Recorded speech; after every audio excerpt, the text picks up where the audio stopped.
नमस्कार, आप देख रहे हैं सत्य विजन न्यूज और आपके साथ मैं हूं श्रद्धा सत्या।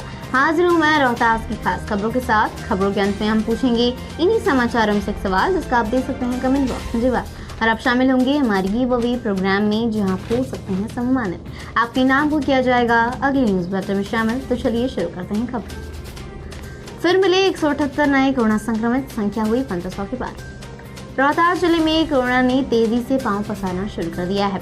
जैसे जैसे जांच में तेजी लाई जा रही है, पॉजिटिव मरीजों की संख्या भी रफ्तार पकड़ रही है। शनिवार को स्वास्थ्य विभाग द्वारा जारी किए गए आंकड़ों में जिले भर से 168 लोग कोरोना के संक्रमण की चपेट में आ गए हैं। इसके बाद जिले में संक्रमितों की संख्या 1500 के पार हो गई है। जुलाई महीने में आ रही रिपोर्ट में पूर्व के सभी आंकड़े ध्वस्त होते जा रहे हैं। शुक्रवार को अब तक का सर्वाधिक 183 केस की पुष्टि की गई। इससे पूर्व सर्वाधिक आंकड़ा 146 था। जिले में एक्टिव केसों की संख्या 800 के पार पहुंच गई है। 700 से अधिक लोग होम आइसोलेशन में हैं, जिनका इलाज स्वास्थ्य विभाग की देखरेख में उनके घरों पर किया जा रहा है। पॉजिटिव आए वैसे लोगों को सदर अस्पताल या एनएमसीएच जमुहार में भर्ती किया गया है, जिनमें कोरोना के ज्यादातर लक्षण पाए गए हैं। जिन मरीजों में कोरोना के लक्षण स्पष्ट तौर पर नहीं दिखाई दे रहे हैं, उन्हें जरूरी सलाह के साथ घरों में आइसोलेट किया गया है। फर्जी प्रमाण पत्र पर नौकरी करने वालों की तलाश शुरू। फर्जी प्रमाण पत्र पर नौकरी करने वाले शिक्षकों की तलाश में एक बार फिर निगरानी विभाग जुट गया है, जिसको लेकर फर्जी शिक्षकों में हड़कंप मचा हुआ है। निगरानी विभाग द्वारा फिर से फर्जी प्रमाण पत्रों की जांच प्रक्रिया शुरू की जाने के बाद से ही फर्जी शिक्षक जिले से लेकर राजधानी तक अपनी नौकरी बचाने की पैरवी में जुट गए हैं। हालांकि जब कहीं से कोई राहत नहीं मिल रही है तो कुछ शिक्षक नौकरी से इस्तीफा देने की तैयारी भी कर चुके हैं। उन शिक्षकों को भली भांति पता है कि जांच में फर्जी सर्टिफिकेट पाए जाने पर नौकरी से बर्खास्त कर दिया जाएगा। साथ ही प्राथमिकी के साथ साथ पूर्व में किए गए वेतन भुगतान की रिकवरी भी विभाग द्वारा की जाएगी। इसलिए वे इस्तीफा देकर कार्रवाई से बचने की जुगत में है। एक शिक्षक द्वारा संबंधित नियोजन इकाई को आवेदन देकर इस्तीफा की मांग की गई है और उक्त लेटर पर पत्रांक संख्या 8 एवं तिथि 20 जुलाई 2020 अंकित है। विक्रमगंज अनुमंडल में बने 58 कंटेनमेंट जोन, हो रहा है सैनिटाइजेशन। विक्रमगंज अनुमंडल में कोरोना वायरस पॉजिटिव मरीजों के मकान को चिन्हित कर उस गली को कंटेनमेंट जोन बनाकर बांस बल्ले से रास्ते को बंद किया जा रहा है। अनुमंडल प्रशासन की सख्ती की वजह से नगर परिषद हो या फिर अनुमंडल क्षेत्र में पड़ने वाले सभी प्रखंडों का कोई गांव जहां कंटेनमेंट जोन बनाए गए हैं, वहां प्रत्येक रोज सैनिटाइजेशन किया जा रहा है। इस आशय की जानकारी देते हुए अनुमंडल अधिकारी विजयंत ने कहा कि सरकारी शहरी क्षेत्र हो या ग्रामीण अनुमंडल में एक चिकित्सक को नोडल पदाधिकारी बनाया गया है। उनकी देखरेख में मेडिकल टीम कार्य कर रही है। जो भी कोरोना पॉजिटिव वाले लोग हैं, उनको दवा का किट मेडिकल टीम जाकर उनके घरों तक पहुंचा रही है। इतना ही नहीं, उनके स्वास्थ्य के बारे में भी चेकअप करने की जिम्मेवारी अनुमंडल प्रशासन ने नोडल चिकित्सक को दे दी है। उन्होंने बताया कि अनुमंडलीय अस्पताल में जिला प्रशासन के सहयोग से एक कोविड-19 का एम्बुलेंस भी उपलब्ध कराया गया है। अनुमंडल क्षेत्र के अंदर अगर किसी को भी कोरोना वायरस से संबंधित लोगों का तबियत अधिक खराब होता है तो उन्हें तत्काल बेहतर सुविधा के लिए एम्बुलेंस मंगाकर पहले प्राथमिक उपचार के उपरांत उन्हें बाहर भी भेजा जाएगा। संक्रमितों की बढ़ रही है संख्या, प्रशासन चिंतित। प्रखंड में कोरोना पॉजिटिव की संख्या बढ़ने से प्रशासन बुरी तरह से चिंतित है। लॉकडाउन के बावजूद लोग इसका पालन नहीं कर रहे हैं। इसे 100% सफल बनाने के लिए प्रशासन सड़क पर उतर आया है।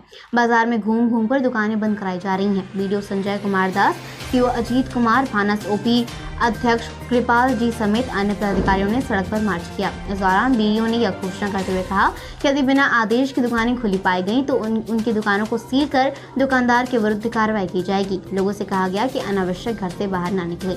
जरूरी कार्यवश यदि बाहर निकले तो शारीरिक दूरी का पालन करें तथा मास्क लगाकर रखें। उन्होंने दवा, फल, दूध, सब्जी, राशन दुकानदारों को स्पष्ट निर्देश दिया कि यदि वे नियम का उल्लंघन करते, जैसे बिना मास्क, शारीरिक दूरी का उल्लंघन, दुकान पर सैनिटाइजर नहीं रखने पर दुकान को बंद कराते हुए उक्त दुकानदार मालिक पर कोविड-19 के तहत मामला दर्ज किया जाएगा। कोरोना से करना होगा बचाव, सरकार कटिबद्ध। कोरोना के बढ़ते संक्रमण से जहां पूरा देश परेशान है, वहीं प्रदेश में भी संक्रमितों की संख्या में लगातार बढ़ोतरी से इसके बचाव के लिए सरकार युद्ध स्तर पर कार्य कर रही है। इसके चेन को रोकने के लिए पुनः लॉकडाउन लगाकर प्रदेश के एक एक नागरिक को सुरक्षित रखने को लेकर सरकार कटिबद्ध है। कोरोना के इलाज के लिए निजी अस्पतालों को भी चिन्हित किया गया है। इसकी जाँच के लिए व्यापक इंतजाम किए गए हैं। इसकी जानकारी स्थानीय विधायक सह साइंस एंड टेक्नोलॉजी मंत्री जय कुमार सिंह ने पत्रकारों को दूरभाष पर दी। मंत्री ने कहा कि यह ऐसी महामारी पूरे पूरे विश्व के सामने आ गई है, जिसका दवा अभी तक उपलब्ध नहीं हो पाया है। इसका उपाय केवल यही है कि हम सभी सामाजिक दूरी जो सरकार द्वारा दिशा निर्देश लगातार दिए जा रहे हैं, जिसका हम सभी पालन करें और अनावश्यक घरों से बाहर न निकलें। सरकार लगातार इस महामारी संबंधित बचाव को लेकर जागरूकता एवं राहत सामग्री जैसे कि जो गरीब या असहाय परिवार हैं, उनको किसी तरह की परेशानी न हो, उनको राहत पहुंचाने के लिए संकल्पित होकर हर कार्य कर रही है। कोरोना वायरस वैश्विक महामारी ने बहुत सारी जगहों पर बहुत ही बुरा प्रभाव डाला है। जहां व्यवसाय बंद है, वहां स्कूल भी बंद है। हमारी सत्य विजन की टीम पहुंची थिरौती प्रखंड के प्रमुख स्कूलों में से एक सरस्वती विद्या मंदिर के परिसर में, जहां हमारी मुलाकात हुई विद्यालय के प्रिंसिपल जंगलेश प्रसाद चौरसिया से। यहाँ हमें कई बातों का पता चला। सरस्वती विद्या मंदिर एक ऐसा विद्यालय है जो जिले में ही नहीं बल्कि बिहार प्रदेश के विभिन्न प्रतियोगिताओं के माध्यम से अपनी उपस्थिति दर्ज कराता रहा है। जहाँ स्कूल के बच्चे खेलों में नंबर 1 है, तो वहीं पढ़ाई में भी इनका कोई सानी नहीं है। हमें यह पता चला है कि इस स्कूल में अप्रैल 2019 तक दशम तक की पढ़ाई की ही मान्यता थी, लेकिन इस स्कूल को 2019 के मध्य तक 10+2 की मान्यता मिल चुकी है, लेकिन उनका सत्र 2019 में शुरू नहीं हो सका है। आइए सुनते हैं उन्होंने क्या कुछ कहा। सर, तो अभी जिस तरह से खबर आ रही थी कि आपके विद्यालय को, सरस्वती विद्या मंदिर को CBSE से मान्यता प्राप्त हो चुकी है और यहाँ पर +2 की भी पढ़ाई होगी, तो किस तरह की सुविधाएं यहाँ पर अब उपलब्ध होंगी? CBSE की मान्यता 10th क्लास की 2013 मिली थी और 2019 में इसको +2 की मान्यता मिल गई, किंतु नवंबर 6 को मिली थी। इस कारण से हम ये जो सत्र था 19-21 नहीं शुरू कर पाए। अभी हम लोग 2020-22 का सत्र 11 क्लास 12 क्लास के लिए शुरू कर रहे हैं। इसमें physics, chemistry, biology, physics, chemistry, math, ये 2 स्ट्रीम की पढ़ाई हम लोग करेंगे और पढ़ाई के साथ साथ अच्छी योग शिक्षा, अच्छा शारीरिक और अच्छा संगीत भी हम सिखाएंगे बच्चों को। इस प्रकार हम सर्वांगीण विकास के लिए तैयार हैं। हमारे पास अच्छे शिक्षक भी हैं, यानी जो बच्चे पढ़ेंगे +2 में उनकी अच्छी पढ़ाई होगी, उनका सर्वांगीण विकास होगा। तो अभी जो ये CBSE के जो अभी भी जो बोर्ड के रिजल्ट्स आए हैं, उसमें क्या स्टैंड रहा है आपके विद्यालय का? हमारे विद्यालय के 26 बच्चे परीक्षा दिए थे, सभी लोग पास हुए हैं। 100% रिजल्ट रहा है और बहुत अच्छा परिणाम आया है। 95.8 जो प्रथम स्थान हमारे बच्चे लाए हैं वो रिमझिम कुमारी है। द्वितीय स्थान 95% है, वो सुप्रिया कुमारी है। और बच्चे हमारे बहुत अच्छे रैंक से आगे पास किए हैं, बहुत अच्छा रिजल्ट। तो कौन से सत्र से आप प्रारंभ करेंगे ये? 2020-22 जो होगा हमारा सत्र पहला होगा +2 के लिए। अभी लॉकडाउन के बाद ही कुछ कह पाए? एडमिशन का काम शुरू हो गया है मेरे यहाँ, सत्र का समय आ चुका है और नामांकन बच्चे ले रहे हैं और अभी लेंगे। फिलहाल लेंगे एक ब्रेक, जल्द लौटते हैं। हम मिलाएंगे जिले और प्रदेश की उन शख्सियतों से जिन्होंने बनाई है एक खास पहचान। अपनी मेहनत से, अपनी लगन से, जिनसे मिलकर मिलती है बहुत सारी प्रेरणा, बहुत सारी सीख। लेकिन इस तरह की प्रतिभाएं भी रह जाती हैं कई बार सारे समाज से अनभिज्ञ, और सारा समाज रह जाता है इनसे अपरिचित, नहीं ले पाता इनका लाभ। उन प्रतिभाओं से, उन मेहनतकशों से, उन शायरों व कलाकारों से हम कराएंगे आपकी मुलाकात एक खास प्रोग्राम घूटड़ी के लाभ। तो बस थोड़ा सा कीजिए इंतजार, जल्द आ रहा है घूटड़ी के लाभ, सिर्फ और सिर्फ सत्य विजन न्यूज पर। Welcome back. ब्रेक के बाद बहुत बहुत स्वागत है आपका सत्य विजन न्यूज में। लॉकडाउन में मनी नागपंचमी, नहीं खुले मंदिरों के कपाट। विक्रम मंडल क्षेत्रों से कोरोना संक्रमण को लेकर इस बार मेले का आयोजन नहीं हुआ है। नागपंचमी मेला आयोजन समिति के सदस्यों ने बताया कि सदियों पूर्व से राजपुर गोदाड़ी में नागपंचमी के पर्व पर नाग भक्तों का अपार भीड़ लगता है। नाग देवता का परंपरागत तरीके से शनिवार को अहले सुबह करीब 4 बजे विधि विधान पूर्वक पूजन किया गया। इसके बाद नाग देवता के मंदिर का कपाट बंद कर दिया गया। कारण यह है कि इस वर्ष वैश्विक महामारी कोरोना संक्रमण का काल है। इससे बचाव के लिए नाग पूजा समिति ने निर्णय लिया कि नागपंचमी मेले का आयोजन नहीं किया जाएगा। इसके लिए समिति द्वारा नोटिस भी चिपका दिया गया गया था। उन्होंने बताया कि नागपंचमी पूजा में यहाँ न केवल रोहतास जिले से बल्कि राज्य के अन्य जिलों से भी भक्त ढोल मंजीरा और गाजे बाजे के साथ, झंडा पटाखों के साथ बड़ी संख्या में लोग यहाँ आते हैं। जिन लोगों की मनोकामनाएं और मन्नतें पूरी होती हैं, वे भक्त काफी आस्था और भक्ति के साथ यहाँ पर आते हैं। स्थानीय प्रशासन और जिला प्रशासन के अधिकारी और भारी संख्या में सुरक्षात्मक पुलिस बल की तैनाती होती थी। लाखों भक्त नाग देवता पर मुख्य प्रसाद, दूध और लावा चढ़ाते थे। इसके साथ ही महावीरी झंडारोपण भी किया जाता था। कोरोना से रहे सचेत, बच्चों को बाहरी लोगों के संपर्क में आने से रखें दूर। वैश्विक महामारी कोरोना से बचने को लेकर सचेत रहना जरूरी है। इस महामारी में बच्चों की सेहत पर खास ध्यान देने की जरूरत है। शहर के चिकित्सक अब इलाज कराने आने वाले रोगियों को कोरोना से संबंधित कई सुझाव व जानकारी उपलब्ध करा रहे हैं, क्योंकि चिकित्सकों का मानना है कि जब तक कोरोना के लिए देश में कोई वैक्सीन नहीं बन जाती, तब तक एहतियातन बचाव ही दवा है।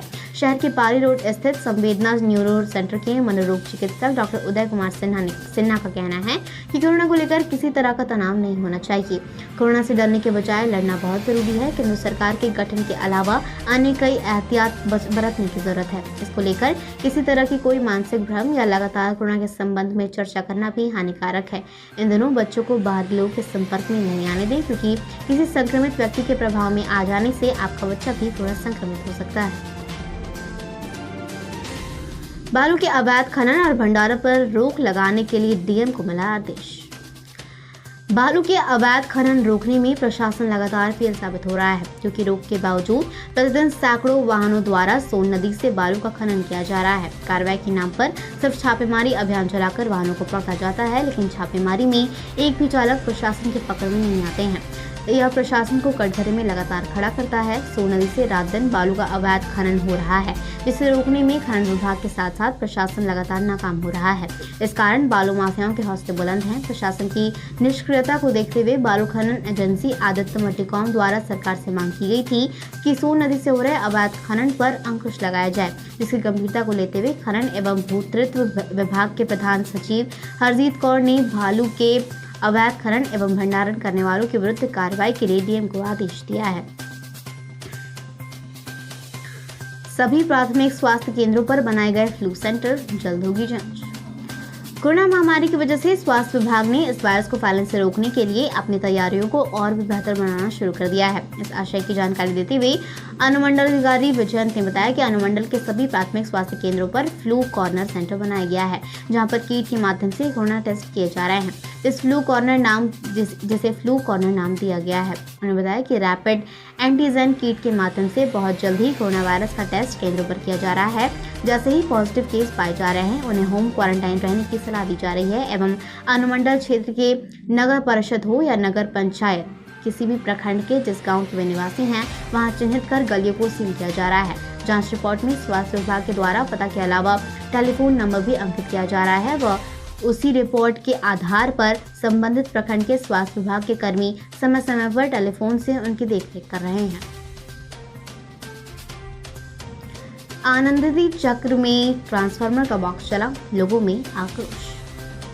स्थानीय प्रखंड अंतर्गत आनंदी चक गांव में बिजली के शॉर्ट सर्किट के कारण ट्रांसफार्मर पर लगा बॉक्स चल गया, जिसके कारण ट्रांसफार्मर के आसपास जमीन में बिजली का करंट आ गया। ग्रामीणों द्वारा विद्युत विभाग को सूचना दी गई, परंतु समय पर कोई बिजली मिस्त्री नहीं पहुंचा। नौहट्टा जिला पार्षद सदस्य महेंद्र कुमार ने बताया कि विभागीय अधिकारी व पावर सब स्टेशन में फोन कर सूचना हमने दिया था, लेकिन कोई भी मिस्त्री बनाने के लिए समय पर नहीं पहुंचा।